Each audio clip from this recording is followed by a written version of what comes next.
автобус зөндөө хүлээлээ. Сүүлдээ онжиг дараад алхахаар шийдсэн. Жаахан алхаж байгаа дахиад дараа. Такси барьсан чинь новшин жижигхэн алгатай машин таарчдээ. Жолооч нь манийг нь орлох хаалаа энтергээ бүр хөөгөөд. Даасандаа байгаа хэдэн цаасаараа аяг кофе аваад ууж байтал гиз басна гэж хэн мэдлээ. 0-6 цайхан өнгөрч дуусаад гарах гэдэл цаасан дууссан байвал яг уу. Тэгэл байдгаараа бархирдл кофе шопыг хөөргөө охин 0 цаас авчирч өгсөн. Уул молбыг хараашиж байсан юм шүү дээ. Нүдний болоо.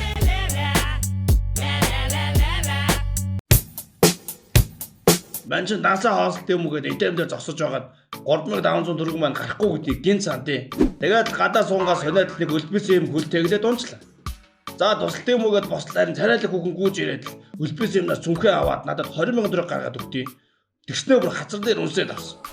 За юу ч болоод байгаа мэдгүй юм. 20,000-аараа жаах юм олж идийгээд алхаж байтал годомчонд сууж байгаа хүн өргөдөлтэй харагдаад байгаа юм чинь. Тэгэхээр зайны мөнгө өгье гэж бодоод жоорлсон автобусны 1000 төгрөгөө гаргаад өглөө гэж бодтол өнөө 20,000 төгрөгөө гаргаад ирлээ. За тэгээд банцандаа хоол нороорой гэж өчглөө. Миний энэ сайхан сэтгэлөө.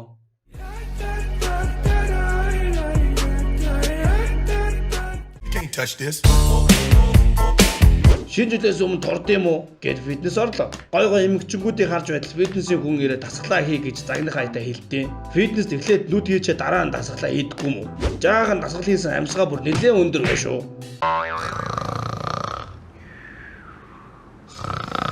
Токигээс ирэх хооронд өнөө хэмэгтэй ирээд одоо манай хаалаа хайрж унт гэд бүр намайг хөөч гисэн. Фитнест унтахад ер нь юу нь буруу байх вэ? Өөрөөс нь царайлаг болохоор намайг гадуурхаад байгаа юм байна.